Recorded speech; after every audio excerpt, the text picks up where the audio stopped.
Hi there, you're listening to Unnatural Selection, the show about newsy type stuff and things. My name's George. My name is Tom. And my name is Adam. And with our powers combined, we are Unnatural Selection. Make sure you visit us at our salubrious home on the web, unnaturalshow.com. Gentlemen, I hope you've been enjoying the Queen's birthday long weekend and you've been saluting the Queen and just enjoying everything about Her Majesty that is present in this public holiday. Mm-hmm. As you well know, Adam, the Tsipos family, proud royalists, and I make it a habit every Monday morning at the break of dawn to salute the Queen, regardless of whether it's her birthday or not. So, yeah. Good for you. I reckon we should have 10 Queens. Why stop at one Queen's birthday holiday? Let's have 5. Just because. Let's give her 6 birthdays. Let's do it. I reckon bi-weekly birthdays for the Queen from now on. As long as they come with attendant public holidays, I have no further comments to add. Well, because it's not Elizabeth's birthday, as we know. Yeah, it's not her actual birthday. I think it's in June. They could do one of each. They could do one of like her actual. Yeah, I thought it's for a different Queen, right? Well, it's for the Queen, but it's sort of an institution where they just sort of nominated a day and being like, we're gonna have some soldiers march around and fire some guns and. Because I think it's close to King George III's birthday. Because he was born on June 4th. Okay. So I don't know. Maybe it's meant to be just royal birthday weekend. I don't know. I think it's just a birthday bonanza. And why stop now? Let's it's probably less a birthday bonanza and more we need people to do shit in winter.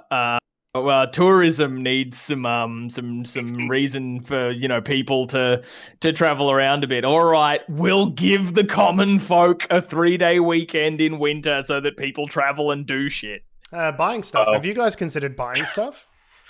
It's funny. Yeah, not in Melbourne because super. We're all still within our bubble, unless you're going outside your bubble, in which case, shame on you. Don't go outside your bubble. Yeah, that's true. We each and every one of us are committing our civic acts of obedience by being bubble boys. So be a bubble boy. This is why we don't get paid by the government to do this sort of messaging. But no, yeah, I don't know. There might be some clearer messaging. Probably. It might be some clearer messaging, and the irony that you had to get me to say that again. I don't know if that was an intentional joke or if that was just. Yep. All right, we'll take it. Or a podcast about. We have more important things to talk about than just being bubble boys. We've got a couple of stories for you today about just a variety of things, that may be of the public interest, shall we say. We're going to give you our opinions on them because God knows you need 3 white dudes to give their opinions on public events. Not just white dudes, straight cisgendered white dudes, Adam. The best kind of white dudes.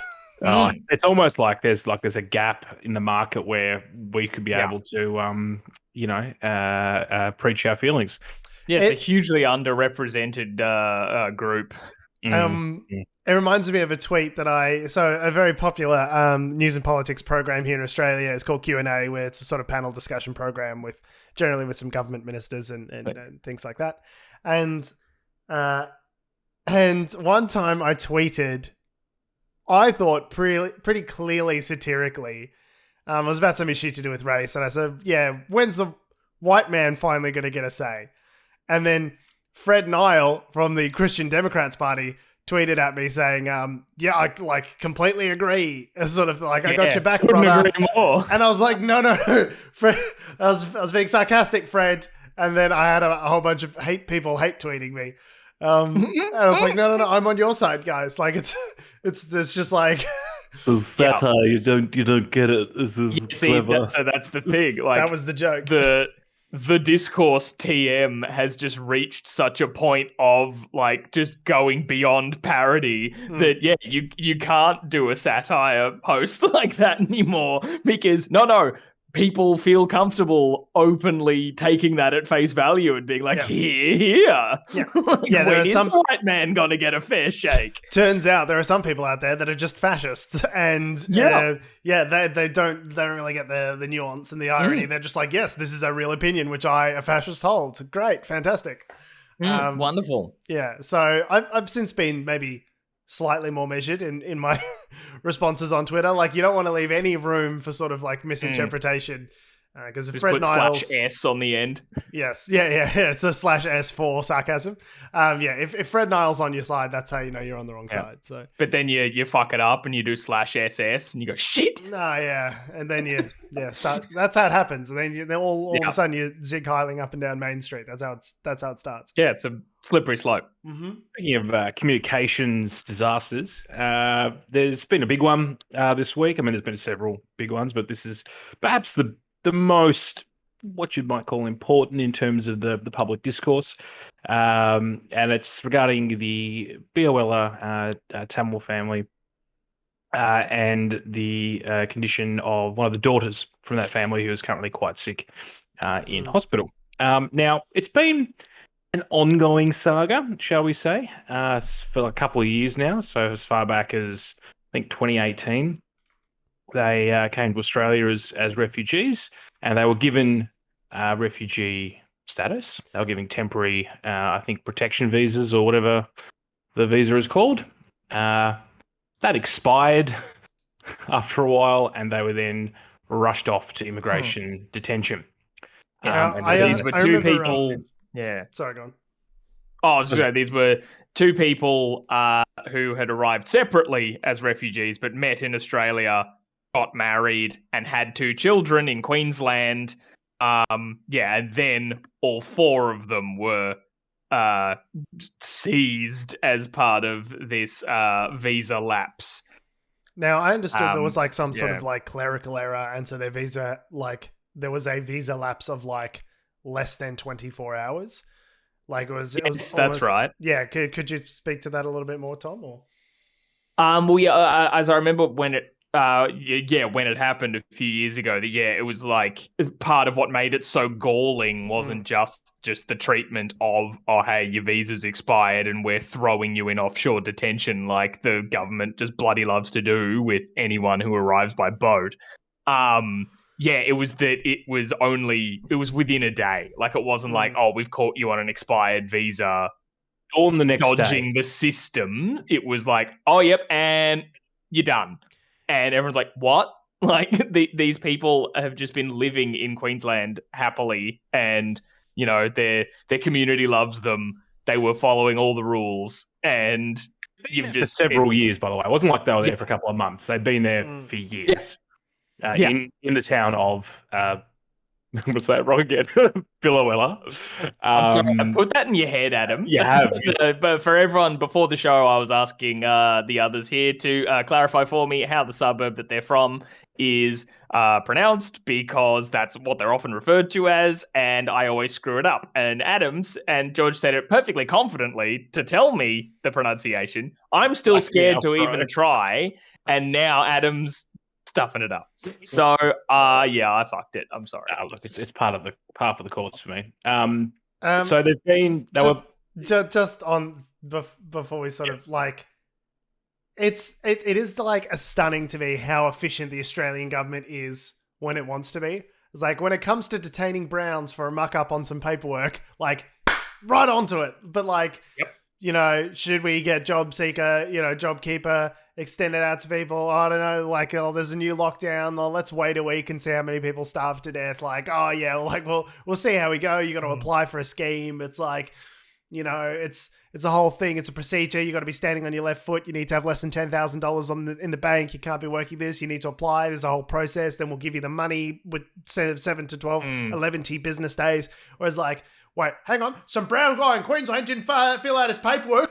Let's roll, boys. Like, when the government wants to work efficiently, it's really fucking efficient. They could see, like, here's everyone in Australia. I know it's a different department, but like, the point is, when government departments want to work with, frightening efficiency, it seems like it's very possible all of a sudden, when there's, when it's brown people that we're putting away rather than, Hmm. I don't know. It just seems like... Oh, yeah, and it definitely feels like, so they've got all these people's visas in, like, a tracker, going on, that as soon as it laps, there's a ding there, whilst, like, Irish backpackers, like, if they outstay their tourist visa or whatever, I'm sure a signal doesn't go off and they immediately kick down the door of, like, a St Kilda hostel. Yeah. The bat signal doesn't appear in the sky when a Brit overstays their welcome, but I don't know. It just seems like... Have you guys watched the TV show Stateless? No, not yet. I've heard. No, my partner has. I saw bits and pieces of it. I think I saw the first episode, I think. One of the premises is that there is an Australian citizen, and this is a true story, an Australian citizen that's locked up pretending to be a German citizen that overstayed their visa, who winds up in immigration detention. All right. It's completely fucked. But interesting sort of concept. Wait. The point being is a German backpacker citizen or a British backpacker could end up, theoretically, in immigration detention if they're not careful. But hang on, it's an Australian citizen Yes. pretending to be a German person ending up in Australian detention? Yeah, there's a whole... I'm sure there's a reason. It's the whole... There's trauma. Plot. There's trauma involved. Lots of plot it's pretty heavy. Okay. Right. Escape Blanchard. There's a whole thing involved with it. Yeah. But anyway. Anyway, back to the very real current problem. But like, I think the point stands. Like, when the government wants to work, when the government wants to give $22 million to Jerry Harvey, like, the government seems very fine with things working as expected. And yet, when it comes to certain issues, then all of a sudden there's stunning efficiency. They could, when the pandemic broke out, they could say, we've got everyone's tax file numbers. We're just going to deposit $1,000 into everyone's account tomorrow. And like, no, but that's not what they did. It was a whole convoluted JobKeeper scheme where it's tied to your workplace and it gives money to your work, and then the work has to pay you, and hopefully they do pay you. Yeah. And like, hopefully that, can't look like you're giving money to poor people. Right. You can't look like that. No. There's this whole like apparatus that takes a lot of time, and we're working through the detail when it comes to some specific things. But it's like, we want to, catch out a brown family that's a day late on their fucking visa. All of a sudden it's, that's, what was that program where they would always enhance the images? Oh, CSI. CSI, where they're like the best fucking technology in the world. They're like, zoom in on that visa, enhance. Like, I don't know. It just seems... Yeah, almost like the immigration department receives more funding than some of the other government departments you're talking about. But anyway, no, look, after many years of practicing this ruthless efficiency, the immigration department has gotten pretty well good at it, along with Australian Border Force, which used to be, of course, Customs, and several other sort of fisheries and other things. So, essentially, the family were then taken to immigration detention in Melbourne. There's a place in Melbourne where they keep people who are in immigration detention. They were then meant to be deported, I think, in 2019. This is sort of a couple of months, almost a year, actually, after they were put in detention. And there was a blockade of the airport. People ran onto the tarmac. They stopped the plane. And then the next thing that happened was they thought, well, we probably should take them away from where the public can get at them, which is like a whole nother layer of like fucked. Well, when they put them on their MO, right?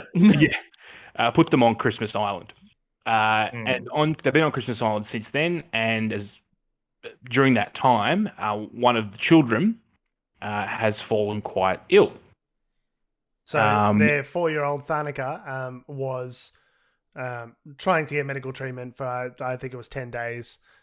Or so, and there was ended up coming down with sepsis and like really quite ill, and it was only at that point, after days of people kicking up a big stink about this, that she was allowed to seek medical treatment on mainland Australia at Perth Children's Hospital.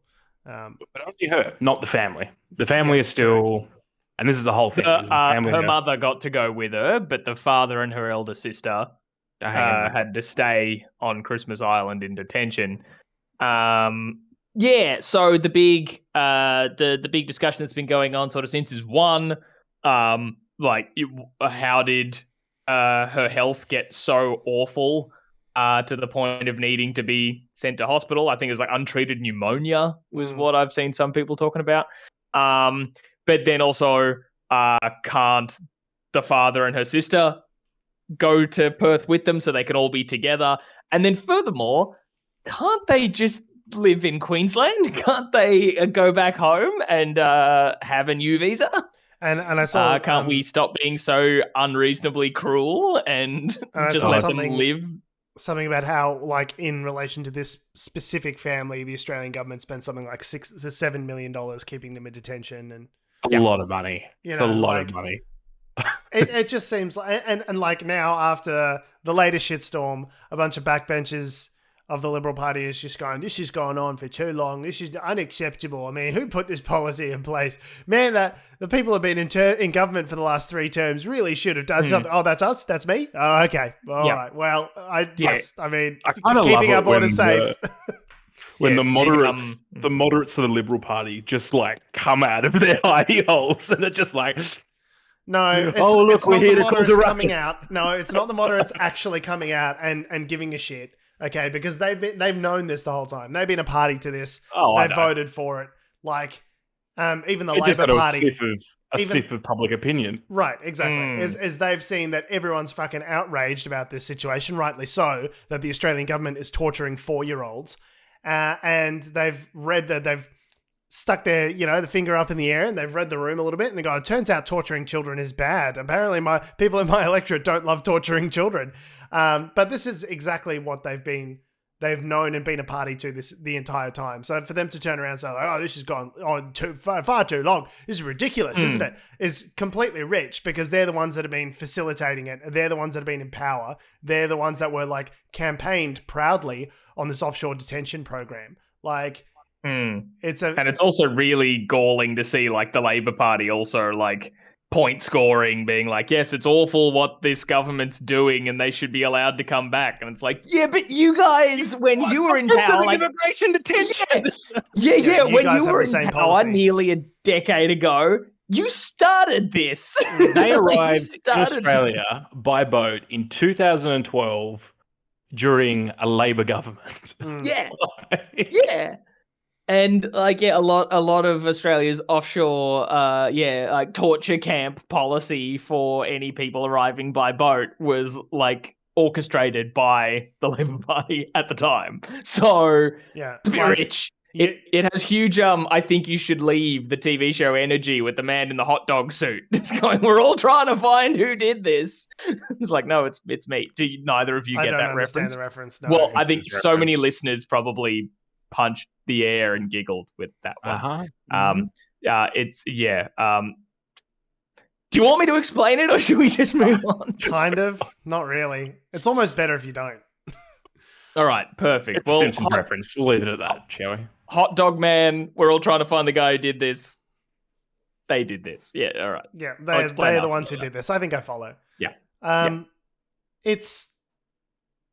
I don't know, man. It's just like... Is it good that some backbenchers are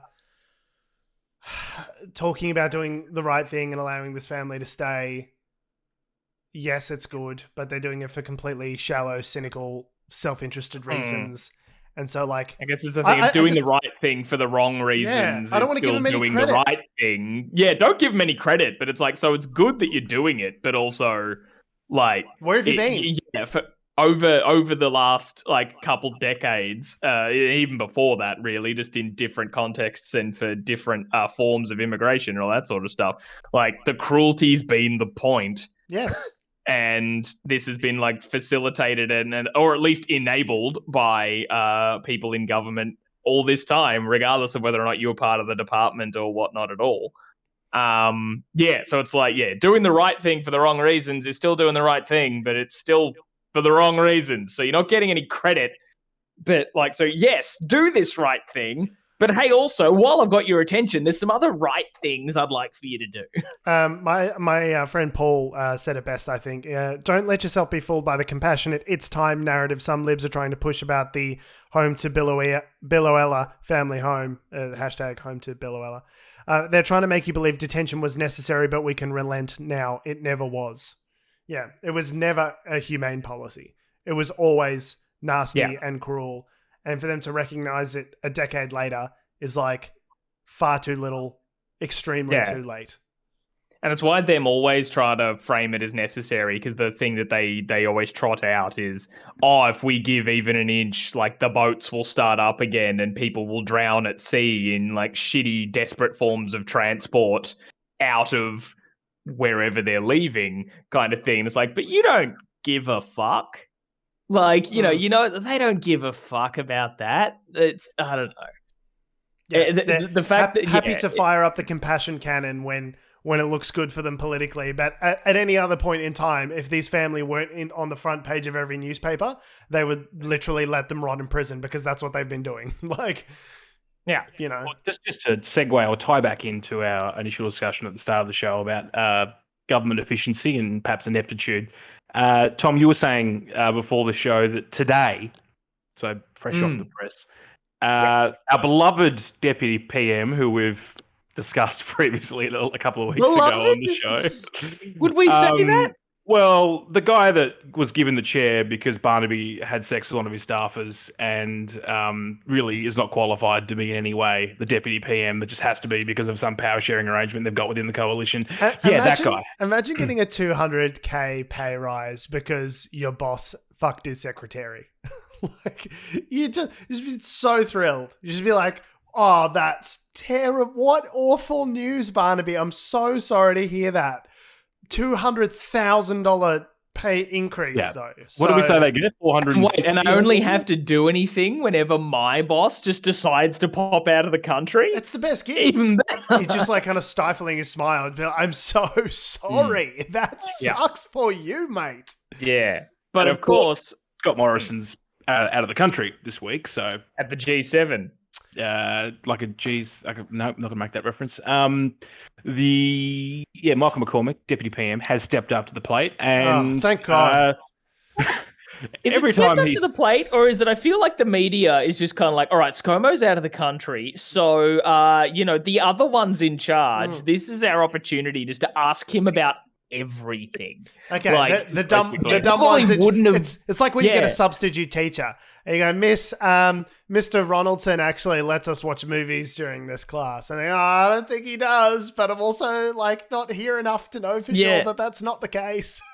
See, the thing I feel is it's like, in other instances where maybe they wouldn't have even asked like ScoMo his position on this, they'd be grilling other people, but they're like, oh, no, like, all right, McCormack is actually relevant for this brief little window, so let's just ask him about everything, like even stuff that's like blown over by now, but we just need his take on it because we didn't ask him at the time. Hey, McCormack, sports rorts, thoughts? Are you going to say something fucking dumb about sports rorts? I don't know, just take a shot. What did they ask him today, Tom, in terms of the family? So he was giving a press conference and was being asked about the situation of whether or not the father and eldest daughter of the Tamil family would be allowed to come to Perth so as the family could all be together while their youngest is in hospital. And he said, a quote from the ABC, "As I understand, they are being reunited in Perth as we speak." Great. Sounds great. However, sounds great, right? Huge if true. The next sentence in this article is, but the ABC understands a decision on that and future resettlement options for the family is imminent, but has not yet been made. So it's literally a scene out of Arrested Development where it's like, they're being reunited in Perth as we speak. And then the narrator comes over going, they were not being reunited as we speak. They weren't. Just the nice little drop there, because there was also other miscommunication things where I think it might have been the Minister for Home Affairs, don't quote me on that, I'm not sure exactly who it was, but was talking about, okay, so we're looking at resettlement options for them in the US or New Zealand or somewhere like that. Yeah, that was under discussion. Yeah, and US and New Zealand were like, nope. No, they're not. Those weren't being discussed. What are you talking about? And it's like, this is insane. So the acting Prime Minister said, oh, yeah, we're letting them come to Perth and be reunited. To which everyone says, some compassion. Holy crap, that's sort of the thing that we've been looking for. And then everyone else is like, whoa. Hold off on the compassion there, fellas. We haven't decided if we've got a conscience yet. Yeah, we need to see another couple of news polls before we decide if we've got some humanity left in our broken souls left or not. Yes. Just for an organisation like the Liberal Party and the Nationals, the coalition in general, that love talking points that are all about a 3-word slogan and a 6-point plan and stuff that they can all just recite out line after line. Especially since this pandemic started, well, probably even before then, since ScoMo's been Prime Minister, whether with the bushfires or whatever else, I just don't understand how they can be so off comms so often and not be able to have a consistent narrative. I'll tell you how. Would you like the answer, Adam? Do you want to know? Because they're not very good at this. They suck so badly at government. That's why. They're just very dumb people. Dumb, bad, cynical, selfish, corrupt people. That's why. It's because they actually don't care. I think it's more just that they don't know. Like someone goes to a meeting and they hear one part of the sentence, the other person goes to the meeting and they hear another part of the sentence, but no one can agree on what they're actually the charitable fucking excuses that you make up in your head for these people. They're like, maybe it was a meeting and they didn't get the memo, and it's like, but it really cares about the Biloela family. Taking the minutes, George. That's what it is. It was a failure of the minutes. It's because Carol didn't take the minutes properly. Honestly, it's not because he heard something in passing and just did and wanted to seem like a good guy in front of the cameras, and so just said a bunch of shit that he didn't know whether it was true or not. He just made something up on the spot. It's not, certainly couldn't be because they're a bunch of callow, selfish, cynical political actors that are only out for their own political self-interest. It couldn't be that. It must be that there's a good-hearted person deep down in there, somewhere deep, extremely deep down. That must be the answer, surely. I don't know, George. I don't know. It's probably I don't know. Is there anything else you want to say on the Tamil family before I segue into? I was just saying your Instagram handle should be Adam Benefit of the Doubt Doreen. I think that should really be your new fucking Instagram handle. Adam Christopher Benefit of the Doubt, both sides Doreen. Probably just to summarize though with that. So at the moment, yeah, maybe with internal pressure, they will get some sort of. This family will get some leniency. Maybe not. It's all sort of in the air at the moment, but hopefully by next week they will have made some sort of decision, maybe. Yeah. Who knows? And also I just hope Tharnika's all right. I haven't seen much reporting on her condition since saying, taken to hospital. Obviously, the medical situation should be private, I guess, but I just hope she's okay because she turned 4 while she was in the hospital. Last week. It really does. Yeah, she's had every birthday in detention. Yeah, she's spent most of her life in detention. It really does. I think, was it originally a Stalin quote where it's like one man's death is a tragedy, a million deaths is a statistic, but something like that. But it really goes to show how much more people can identify with a personal story and name, and a girl and a photo of a specific girl that they've seen crying and suffering. Yeah. Makes so much more difference to people than when we say at the height of the offshore detention policy, there was thousands of girls like this that were all suffering, and it just kind of becomes a monolith. You can't really conceptualize it. But when it's a person, then the media, people can get around it. The story it's a story. It makes sense. Whereas before it's just stats. But we should know that this is one example out of hundreds or thousands of people that have suffered at the hands of the mantra. I remember saying at the time, we're going to say that we didn't know better. And in future, we will look back on this time and say we didn't know better, but we did, and we do. We just chose to do nothing about it. Yeah, people are going to try and claim we didn't know how bad it really was. We didn't know how bad it was. We just thought locking children in the dark, fucking potatoes, a school science project, just locking them in the dark for a couple of years. Oh, we didn't know that would have any deleterious effects on these people's lives long term. How could we have possibly known? We knew the whole time, man. And the fuck thing is I can't even point at the Labor Party and say, they've got a better policy on this because it was their policy to begin with, and they still stand by it even after everything. They're still we all agree offshore detention was the right thing to do. It's make yourself you're the opposition party.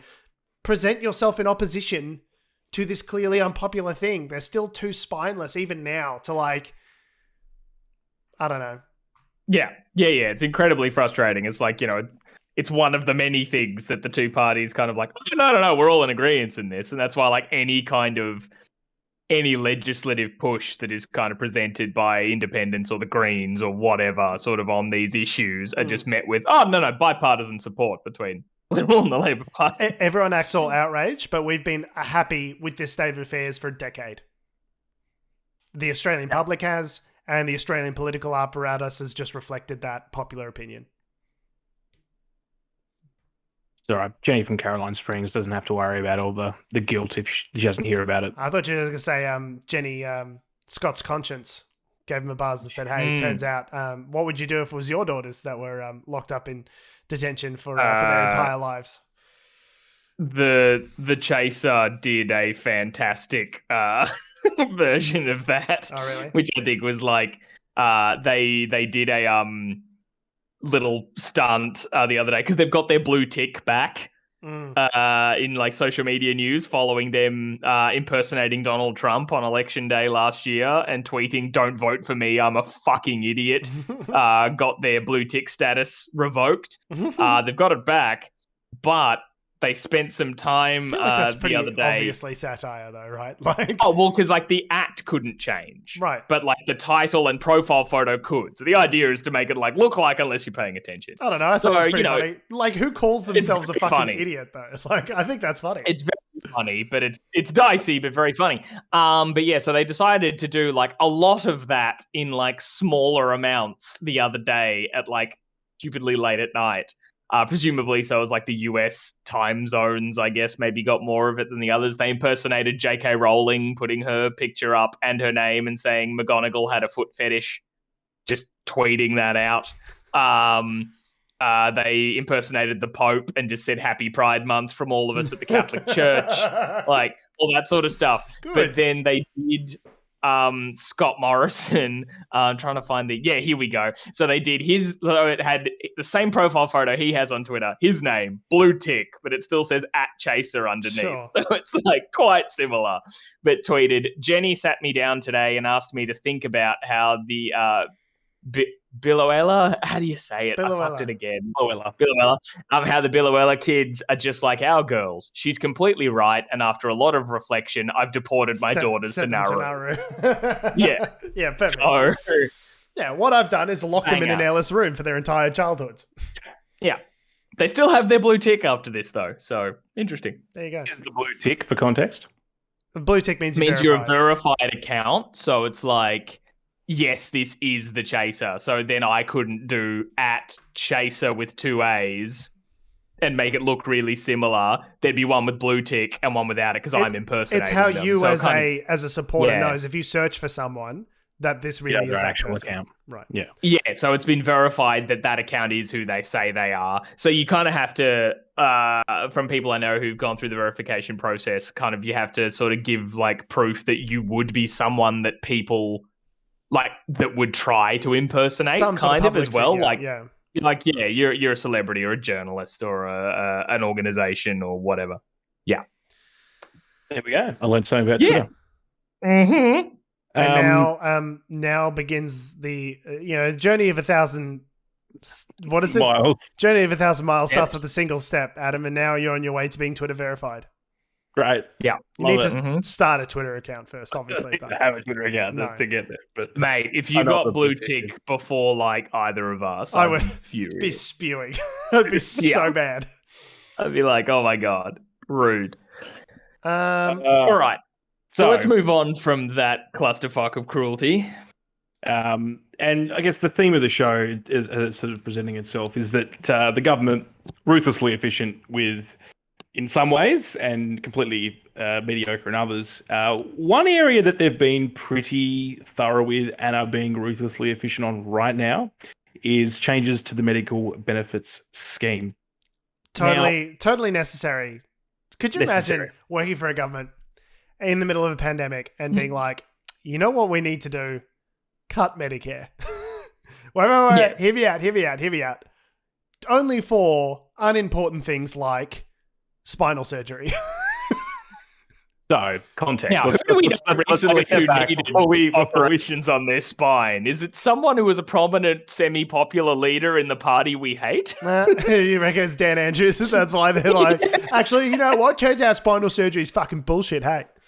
Fucking bullshit. Let's our enemies keep doing their job. Okay, so funny story about that. Person I know in my immediate surrounds socially said something to the... Did we talk about this last week? Where they're like, oh, it turns out Dan Andrews was trying to fiddle Lynn Fox's daughter and they threw him down the stairs and that's how he broke his spine. I was like, without even checking that, no. Yeah. Without even doing a cursory Google to see if that's the case, absolutely not. That is not what happened. I think when you told me that story, I think not on episode, just in conversation, you were like, where did you get that from? PeterCredlin.com? Yes. That sounds like the most ridiculous and like, the answer is... Peter Credlin style. That's like what's his name? Kenny. Chris Kenny. Chris Kenny or something. It's like, it was legitimately not that far off of that. It was like some unsourced Queensland blog that was the source for that rumor, quote unquote, fake news rumor. And almost like some sort of bot that would be and then it was like picked up and amplified by the Murdoch press, by Sky News and all these other sort of places. And which is like, it was just like clearly a obviously fake story, which now members of the boomer generation are like, no, mate, I heard it on bloody Sky News. Dan Andrews was... Yeah, it's like, and there's like 5 different versions of it, depending on like which flavor of psychotic right-wing, fake media that you like the best. It's like, oh, no, I heard he, something, it was Lynn Fox and he, fucked over the union. So a bunch of union guys threw him. I was like, hang on, you're telling me the union guys threw the Labour Premier Dan Andrews down the stairs? Can you explain to me how any of this makes sense? Like, yeah. So sidebar. Back to Medicare. I just like forgot. I just like re-remembered all of it. It just like came rushing back to me all at once, like a flashback in a movie. I was just like, yeah, you're like Chuck in the TV show Chuck. Just and all the information comes into your brain. I know kung fu. I'm full of obscure references today. Adam. So context. Yes. Medicare changes. So there was a review. There was a task force, in fact, the MBS or Medical Benefits Scheme Review Task Force that was launched back in like 2014, 2015. Obviously, it'd be like an Abbott, at that time, an Abbott government probably initiative. I'm just imagining like the most boring fucking sitcom ever, like Task Force. It's just like people reviewing spreadsheets for 22 minutes. I've watched all of Utopia lately, and this whole story gives me that massive vibe. But basically, it was launched following feedback from healthcare professionals and the broader community that some of the MBS items do not reflect clinical best practice. Now, what is the MBS scheme? In a nutshell, it's basically government subsidy for procedures, drugs, whatever else to make it cheaper, rather than you paying like $50,000 to have your spine fixed or whatever it may be, or $20,000 to have your cancer pills or whatever it may be, right? So I've got a slightly unpopular opinion. I think the government should pay for, cosmetic procedures like spinal surgeries. Well, they consulted with a broad range of people, independent medical experts, GPs, patients, and that was 5 years, by the way. This is a thorough review. The government loves a review, and this was 5 years worth of review, 2015 to 2020. Hang on, but you can make the review as thorough as you want, and if you stack it with your cronies, they will come to the conclusion that you want them to come to. If you are a Liberal government and you put together a commission and say, oh, I just want to do a review into Medicare. It turns out we need more money. Okay, here's a bunch of more money, Medicare. No, of course they were always going to come to the conclusion. The whole point of the inquiry there was to find areas that they could cut, right? Like that was clearly... Maybe. I mean, it was done during the Abbott hockey years, so the austerity years. Austerity, so the austerity years, you mean? But I mean, it did go for a while. But look, they went through more than 5,700 rebate items to make sure that they were evidence-based and cost-effective. And last December, right, for the purposes of what? They handed down the purposes their of cutting report. Money. There's a report. And the situation we're at the moment is the government's gone, great, we've got the report, let's action it. With little to no warning. the problem with that is, one, George has already highlighted one of those points. The second part is, turns out if you've booked surgery in like for 3 months in advance on the understanding that that would cost you a certain amount, and then that changes all of a sudden at a drop of a hat, that's kind of disruptive. That's a problem. So the AMA, the Australian Medical Association, have now turned around and been like, bro, could you not have like maybe consulted a little bit about when you were going to roll this out, perhaps? To which the Australian government's gone, no, but we're putting lots of money in. Lots of money is going in. They're reviewing something like 900 items or rebate items are being changed. And the net effect is, as the guys have pointed out, that some of the things that they're removing are for some stuff, for certain procedures, and they're pretty niche, but there's something that you may need, such as spinal surgery or for particular things. And spinal surgery is never a nice to have. No. Yeah, can't say you just maybe go, I got a couple days off, might have my spine operated on. I might go down to Harvey Norman, maybe pick up a drone. First one's free, Harvey. I might go past the shops, do some groceries, get a spinal surgery. Normal casual stuff. Cardiac services are also being looked at, general surgery, orthopedic surgery. I hate the idea that someone has an issue as serious as something to do with their spine, and cost is now a factor as to whether they're able to complete the surgery or not. Like, 3 weeks notice. With 3 weeks notice. 3 weeks notice. Like, and I find it infuriating because I might have mentioned my parents are slightly conservative. And so my mum's made no allusions to the fact that she votes for anyone except the Liberal Party. And I was like, hey, Mum, don't you think it's a bit cooked that the guys that you vote for are, like wanting to scale back Medicare benefits for people who desperately need, surgery when you yourself just had a hip operation just recently, for example? And you go, yeah, it's terrible. I mean, you're still going to vote for them, though. Yeah, still vote for them. Absolutely. Because taxes or something or other. Like, it's just like, it seems like, I don't know, like, it is just like such a supervillain Lex Luthor move to be like, in the middle of a pandemic, we're going to fucking cut people's Medicare benefits. Like, yeah. It just shows how I don't few actually fucks know they give. Like, whether or not there is, like, what the net difference is. Like, I don't know whether there's more money in the system, but as to where that's being, they say, how it's being spent, I don't actually know. According to this Paul Bongiorno article, that's going to largely cover like additional telehealth sessions and things like that. So, like, because of things to do with the pandemic, the resources are being directed into different areas as a result. But like, yeah, okay, technically more money is going into the system as a whole, but on areas that are high cost areas that the government can save a bit of coin. Well, like, why? Do we need to save money in the Medicare system right now? Is this absolutely a priority? Or should we be maybe pumping healthcare as a fundamental human right during a pandemic? Like, it just seems so beyond tone deaf. Like, and no one's really talking about it. Like, it got a little bit of coverage in the mainstream media when it was sort of announced. Yeah. But like, we're all focused on it'll get a lot of attention on a current affair and other things when all of a sudden Jenny from Caroline Springs can't get her hip replaced or whatever it may be. Yeah, that really is when it hits home. But like, the problem is that, as we've seen in the last 2-3 terms of this government, there's all these like massive structural, multi-generational changes that they're kind of like slipping in under the rug. And we're all distracted by the culture war stuff. And like, yeah, we might get to unwind some of this stuff eventually, but it's going to be like years down the track. We totally skipped past the fact that like arts degrees have now doubled and all of the obligations in terms of student debt are now increased. Like, that was just like a week of coverage and it was fucking gone.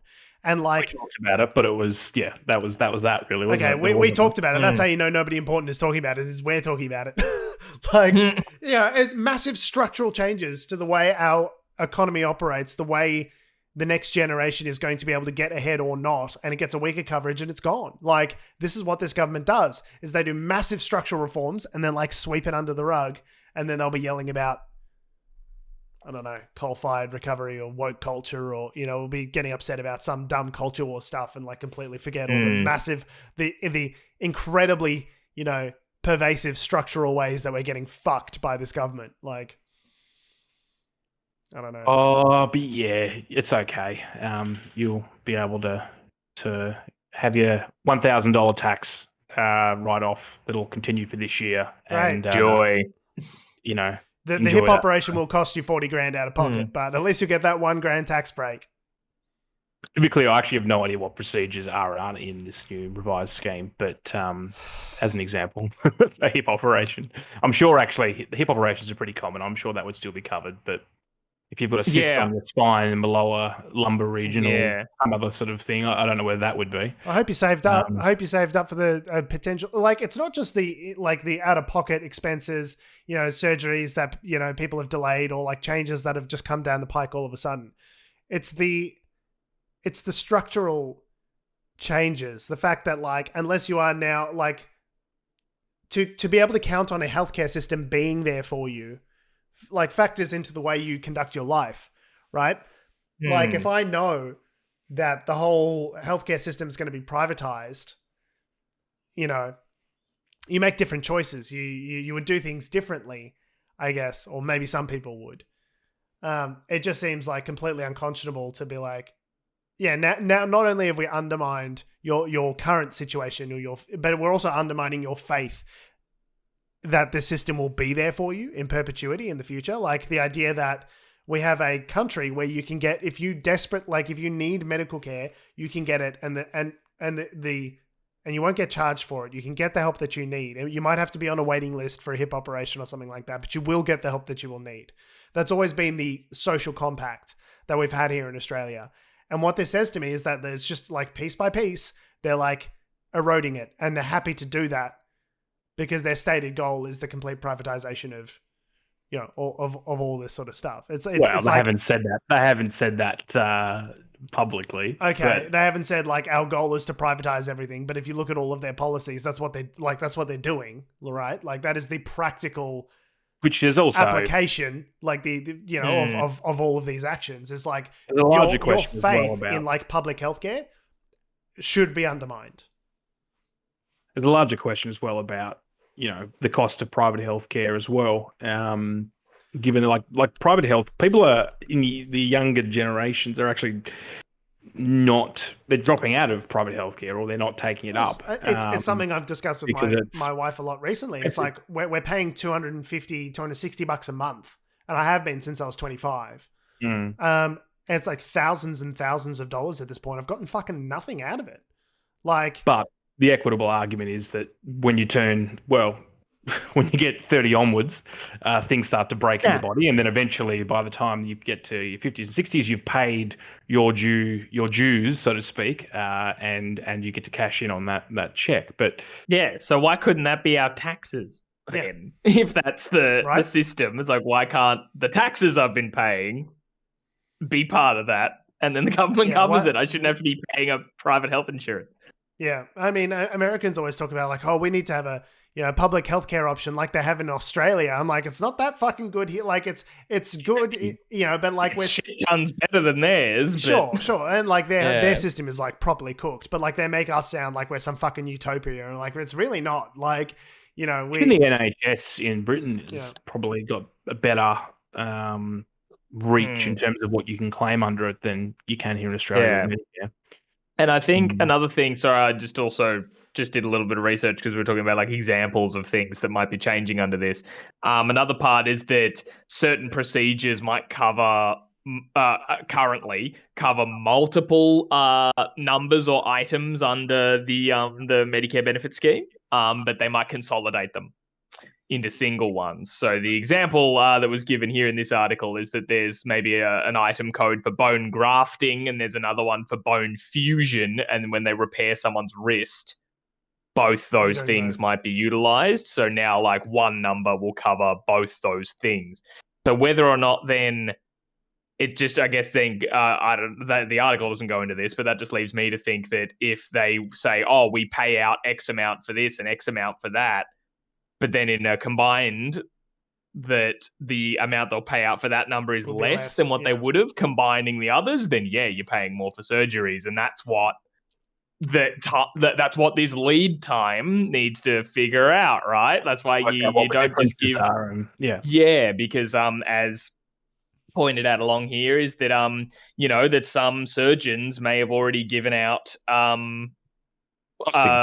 invoicing for like pricing for an operation that's going to happen after July 1st when this kicks in. So if the prices are different by then, you got to tell people beforehand because, in Jordan's example of, I hope you saved up. Like now it's going to cost you X amount to. I wouldn't be. It took them 5 years to do the review, and then they're going to just jam it through. And why do you think that is? My personal philosophy, my personal new financial year. No, is that they want to get they're getting it in before the new financial year. But they want to lock it in before they go to the next election cycle. They want to get it done as early as possible, so there's as much time for people to forget about it between now and when they call the next election, right? They want to have it done and dusted, so they're not going to an election with something like this still hanging over their heads. What do you guys think? Later this year, we're looking at, I think, isn't it, for the next election? Yeah, before the end of the year. Towards the end of the year, but nobody really knows. Yeah.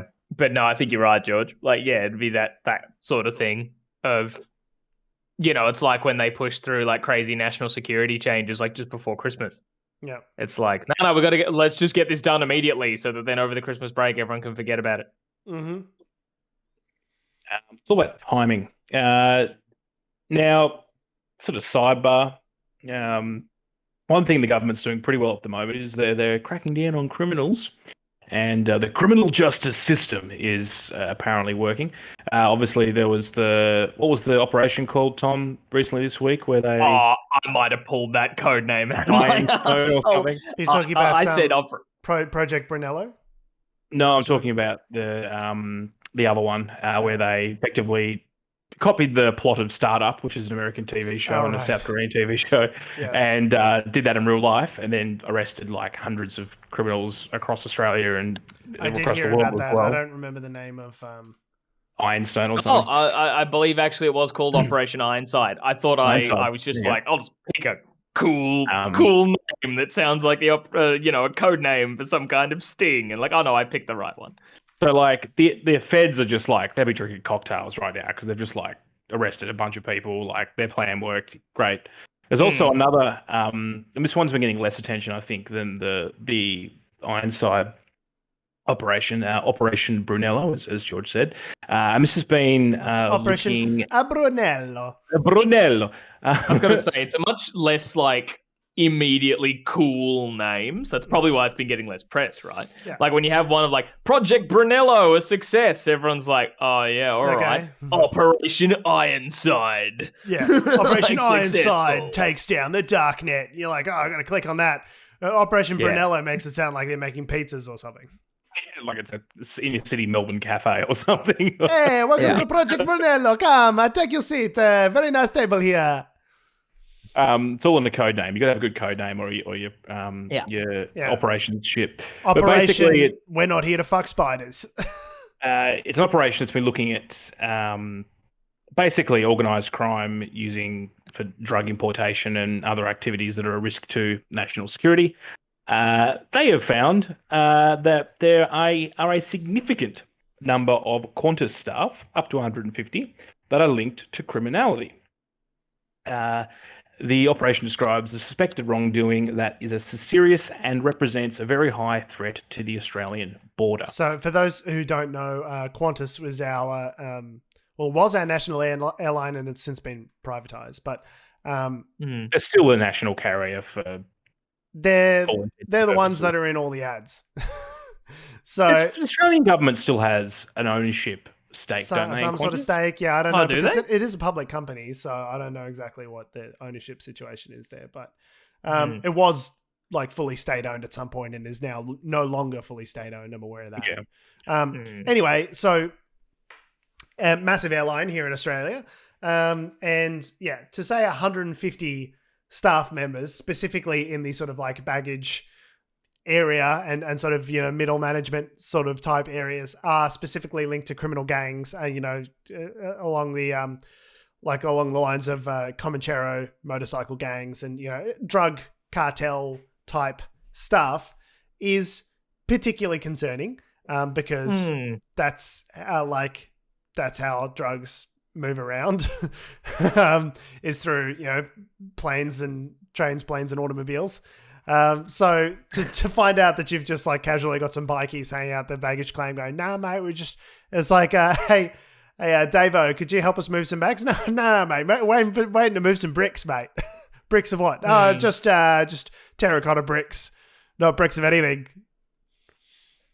Just bricks of baby powder. Yeah, baby powder comes in bricks now. It will definitely look like baby powder, and you should be aware of that. Yeah, totally look like baby powder. So look, this whole report, there's someone in Australia that's sitting there going, knew it! And it's, of course, one Chappelle Corby. She's got to be sitting there looking at this report going, called it. The drugs are in the boogie bags. You don't really believe that Chappelle Corby was... Okay, so for those who don't know, Chappelle Corby, convicted drug smuggler, Chappelle Corby, went to, was it Indonesia? With a boogie board... Bali, wasn't it? Bali, yeah, in Indonesia. Yeah, Indonesia. With a boogie board bag full of marijuana. But she tried to leave. She tried to leave Bali. I thought she was caught arriving in Bali with... No, I thought she arrived. That makes more sense. Is that she was coming back to Australia? I thought she was arriving with it, and it's like bringing drugs into the country. That's a big thing. Maybe I'm thinking of the Bali Indonesia does not like. Literally strapped to their bodies. Wasn't she part of the Bali 9, or was that separate? No, that was separate. No, that's separate. Was convicted on the importation of 4.2 kilograms of cannabis into Bali.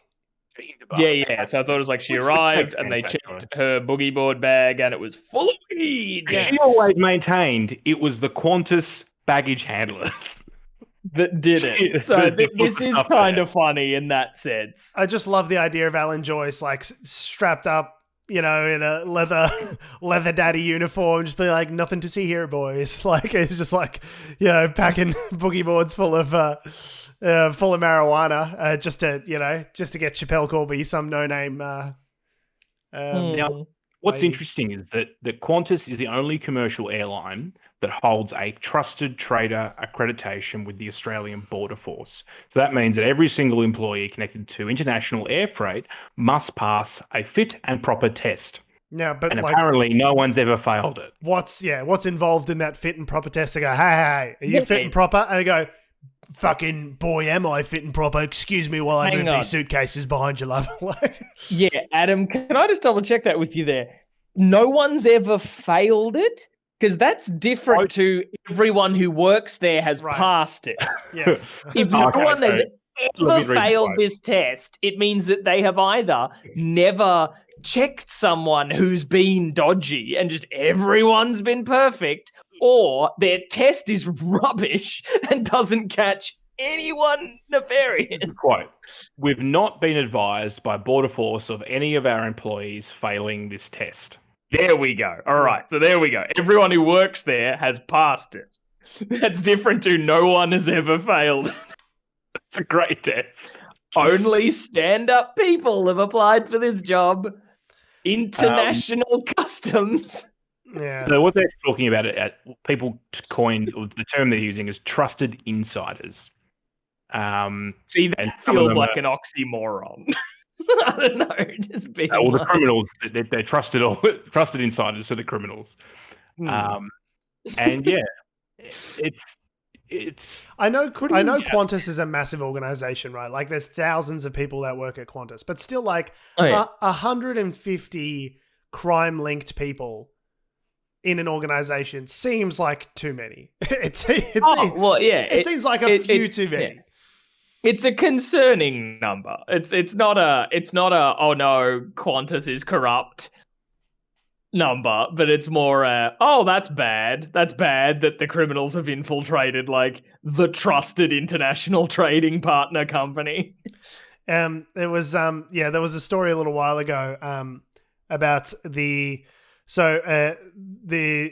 Operation Brunello assessed that former Qantas baggage handler turned wealthy Sydney racing identity Damien Flower who pleaded guilty in May to importing $68.5 million worth of cocaine, had actually imported closer to $1 billion worth of cocaine via Qantas, and a corrupt Qantas baggage handler who has also since been jailed. Dang. Clearly, I mean, if it's possible, I don't know. I think if you're an airline, surely it's incumbent upon you to at least assume the worst in people and like have procedures in place to make sure shit like this doesn't happen, right? Like if you are if you're an airline, if you're a shipping, you should have stuff in place to make sure that, like, because people are going to want to smuggle drugs through you. Like that is the way drugs get into places. So I don't know. I'm surprised that there hasn't been more. I don't know, more filtering, more screening, more. Surely just simple like police checks and things like that. Like if you get a job at a high school, you need to do a working with children's check, and you need to do a police check, and there is a process. And there have been like reports and stuff that there is a increasing gap in not only airport but maritime port security. And there are apparently. What do you mean by gap exactly? The quote from the article is historical inquiries have warned of evolving gaps in port and airport security. They also raise questions for federal Labor, which is opposing transport security laws proposed by the coalition and backed by police that would enable criminal intelligence to be used to stop workers receiving aviation and maritime government security clearances. Yeah, not great, Labor. Not a great look, mate. Yeah, so I mean, obviously, if you're good at being a criminal, you don't get caught. So these individuals that are of question are probably good at their job, shall we say? Which job? The importing drugs secretly job. The importing drugs job. They're terrible at being able to get like they're never at work on time. The baggage handling job, they're not so great at, but the drugs job can't lift. A+. Yeah. Yeah. I don't know. It just seems like an area that, like, if I was part of the government, I'd be real focused on this area, as a potential, inflow for drugs. Like, it seems pretty stock standard for a real big boy country to be concerned about. Who's going to supply Parliament House with all their cocaine, George, if we can't get it in? Allegedly. That party culture at Parliament House has got to keep going somehow. Yeah, it's true. Anyway.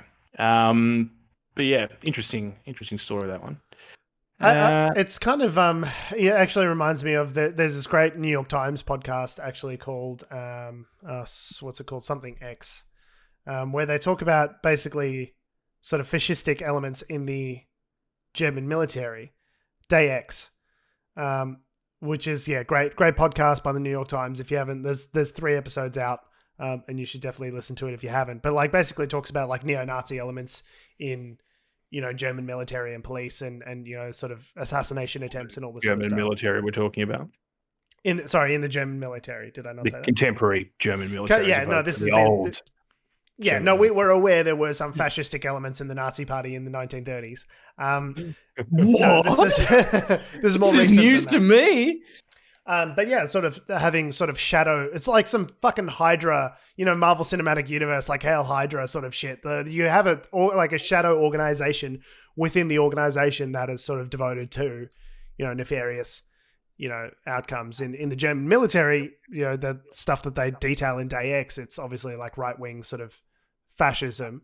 But yeah, entirely possible that within large organizations like Qantas, you could have a whole sub element, within the organization that's like hell-bent on illegal activity. Like it's quite frightening to think about that these institutions could like so easily be infiltrated like that. We just have faith in them because it's government or it's like critical infrastructure. So like bad things could never happen. But like what the series shows is like bad things can definitely happen, and they have happened. And we haven't been paying attention. Anyway. Yeah. Silent. Did you want to talk about Chris? What's his name? Chris Wallace. Wallace and Manchin, or we'll play the clip. So basically, it's a really funny story where Senator for West Virginia Joe Manchin has kind of been popping the brakes on just about everything the Biden administration wants to do in terms of this massive infrastructure package. He said, no, I don't want to support this package. Why? Because it's not bipartisan. Yeah, okay. Well, so they've spent a bunch of, several weeks at this point negotiating the package, down and down and down. But no one actually expects Republicans to actually vote on this package. And he is him and to some degree Kirsten Sinema are the two senators that are basically standing in the way of any real, because they don't want to get rid of the filibuster, which means you need 60 votes, means you basically can't do anything outside of budget reconciliation. So anything outside of financial stuff, spending money, any of the big changes the Biden administration wants to achieve need to they either need to get rid of the filibuster and there's no other way, or massively change how government works by reforming, HR1 and sort of setting a national standard for voting rights and national access to voting and that sort of stuff. The only way you can do any of that is if you get rid of the filibuster and get Joe Manchin to vote with you. And Joe Manchin said, "I'm not going to get rid of the filibuster. It's never going to happen." So this week, so that's the background. This week on Fox News, Chris Wallace. So Fox News, some of keen-eared listeners might recall Fox News, not the most liberal of networks. Chris Wallace asked Senator Joe Manchin, hey, isn't the way you're approaching this really naive and dumb? Because you're basically saying that you're leaving it open to Republicans being obstructionists because you're not willing to engage on any of these issues. I'll just play the clip. I feel like I'm not explaining it well, but roll the clip. Let's just. Am I rolling it, or are you rolling it? No, I'm rolling it. I got it. All right, here we go. Said that you oppose scrapping the filibuster. The question I have is whether or not, and you say you hope that that'll bring the parties together. The question I have is whether or not you're doing it exactly the wrong way. And hear me out on this. If you were to keep the idea that maybe you would vote to kill the filibuster, wouldn't that give Republicans an incentive to actually negotiate? Because old Joe Manchin's out there, and who knows what he's going to do. By taking it off the table, haven't you empowered Republicans to be obstructionists? I don't think so, because we have 7 brave Republicans that continue to vote for what they know is right and the facts as they see them, not worrying about the political consequences. I believe there's a lot more of my Republican colleagues and friends that feel the same way. I'm just hoping they are able to rise to the occasion to defend our country and support our country and make sure that we have a democracy for this republic of all the people. I'm just very hopeful that, and I see good signs. We're doing, Chris, more things than ever before. Give us some time. I know everyone's putting deadlines. Got to be done by this, and this. But let me ask you the final question, sir. I mean, let's just take the idea of creating a 9/11 commission to investigate the January 6th insurrection at the Capitol. Republicans blocked that. Senator McConnell, the head of the Republicans in the Senate, says that he's 100% focused on blocking the Biden agenda. Question, aren't you being naive about this continuing talk about bipartisan cooperation? I'm not being naive. I think he's 100% wrong in trying to block all the good things that we're trying to do for America. We a lot better if we had participation, and we're getting participation. But when it comes time to final vote, and I disagree with Leader McConnell on this, the minority leader on this issue, that he puts politics before the policies that I think we need for our country. I'm going to continue to keep working with my bipartisan friends, and hopefully we can get more of them. So I don't think I'm being naive in allowing the Republican Party to be able to be obstructionists. I just think they're wrong to obstruct. Fuck! That's good, because they always respond to moral arguments. It just seems like he's just horny for the idea of bipartisanship. It really makes no sense. You think he's trying to be the guy that changes American politics? He's trying to be some sort of, I don't know. Yeah, he's still Lincoln. In his mind. It's the Tip O'Neill, Ronald Reagan kind of like, they were enemies politically, but then they could sit down and be friends after, and have tea together and play bridge with their wives, and they would hash things out behind the scenes. And it's like that era of American politics is dead. It's over. It's gone. Like, you've publicly got the Senate Minority Leader saying, we will do nothing. No, it doesn't matter what this package looks like. We will not vote for it because it's got, a D. On the name for a Democrat. Democrats are the one pushing it. So this is exactly what they did last time with Obamacare. It's like, no, we're going to be bipartisan. We had to do this whole dog and pony show of looking bipartisan and engaging in all these bad faith negotiations with Republicans who at the end watered down the proposals and didn't vote for them anyway. And then, you're stuck in an even worse position because you've wasted a shitload of time in the process. So the Democrats do not have time between now and the midterms to get things done. They somehow need to make it clear to Joe Manchin and Kirsten Sinema, they're like, hey, if we want to do anything before democracy implodes, you need to fucking pull your thumb out your ass and get it together so we can actually do things before the midterms. It's not that far away. It's already midway through 2021. Like, you got less than 18 months to actually govern. Like, it's, they're still busy they've appointed a handful of judges to the federal circuit court. Like, at this stage, the Trump administration had appointed over 100 because they were just jamming through any 20-year-old with a fucking law degree who's from the Federalist Society. And they're like, great, we got one judge. And it's like, fuck, guys, come on, man. Like, why? It just infuriates me that, like, 48, 49 other senators are, like, completely stacked up behind Joe Biden. They're like, great, let's build some fucking bridges, let's go. And Joe Manchin's like, no. The only objection I have to this plan is that Republicans don't want this plan. And Republicans are like, great, so you'll hold up their agenda for us? And he goes, great. Yeah. It's ridiculous. It's almost like he's a Republican who just had the unfortunate luck of living in a Democrat state. What's the option? It was like, well, I guess I just have to run as a Democrat. It's the opposite, really, because West Virginia is a very conservative state. It is surprising that Joe Manchin as a Democrat won, and the only reason that he's won is because he's run as the most conservative Democrat, right? Right. But, like... Fun.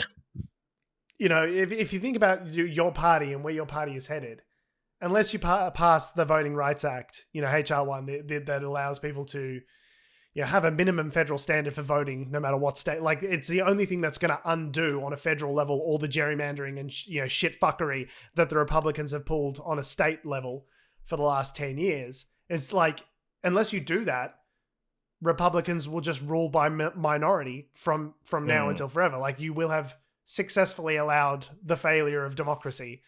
Well, yeah, all those votes that were like, it went 60-40 and then the 41. You're like, yeah, that's what it will be like. Like, this forever. Makes no sense. Yeah. I don't know. It's infuriating that, and I think he likes the attention, Joe Manchin. 100%. I don't know if you guys follow it, but like, that's like straight up power. Right, it's power. You are the popularist boy. And it would be one thing if you could go, okay, well, I'm going to use this to get some pork barreling for my state. I'm going to use my position as being the one holdout to leverage concessions from this administration for my state. Like, that's the whole point. The way the system is structured, in that you have members of the House and members of the Senate, is that, members of the House represent each one of their districts. Members of the Senate represent, the two members of the Senate represent their state. So the whole point of, like, the way politics used to work in America is you would get pork barreling. You would get earmarks and concessions. Okay, I'll give you my vote on this, but you got to give West Virginia X amount of millions of dollars of investment, or I want to get this bridge, I want to get that thing. It's not even like he's not even doing this sort of stuff for his own state's benefit, if that makes sense. He just wants to be. It's just the idea of bipartisanship in a country that, like, where all the people on the other side just, like, have no intention of ever playing ball with you ever again. It's become completely binary, winner takes all sort of politics. And for you not to realize that just plays into the other side's hands. It's like, if you're a Democrat, surely you want what Democrats mostly want, which is a functioning government. And for Fox News to call him out on it is, like, hysterical. Because Wallace is like, you know our side is a bunch of callous, cynical assholes, right? Like, you understand you're only fucking your own face with this, don't you, Joe? Like, and Joe's like, I'm a fucking idiot. It's like, yeah, they've got this really wild opportunity of like, we're Fox News, so we have to like grill the Democrats. But what we're grilling them over is how our guys are all bastards. You're just going to lay over and take a butt fucking there, are you, Joe? Okay. I mean, your funeral. I'm Chris Wallace, reporting for Fox News. So that was pretty unreal. Not a good kind of butt fucking. Yeah. There are good kinds. On that note, we have been, we are, and we always will be Unnatural Selection. Make sure you visit us at our Salubrious home on the web, unnaturalshow.com. Make sure you follow me on Twitter, Instagram, YouTube, TikTok at George Tsibos. You can follow me on Twitter at Tom D. Heath. You can follow me on Instagram at ACDareen. Did I say to follow us at Unnatural Show? I can't figure. I don't think you did. I think I messed that up. You know, follow us there. Follow us on all the things. Love your faces. Thanks for listening. We'll see you next week. Everything's cooked, honestly. Yeah. It's fine. It's fine. As long as you don't need a spinal surgery, everything's fine. Yeah. Adam, always the optimist. It's all good, bro.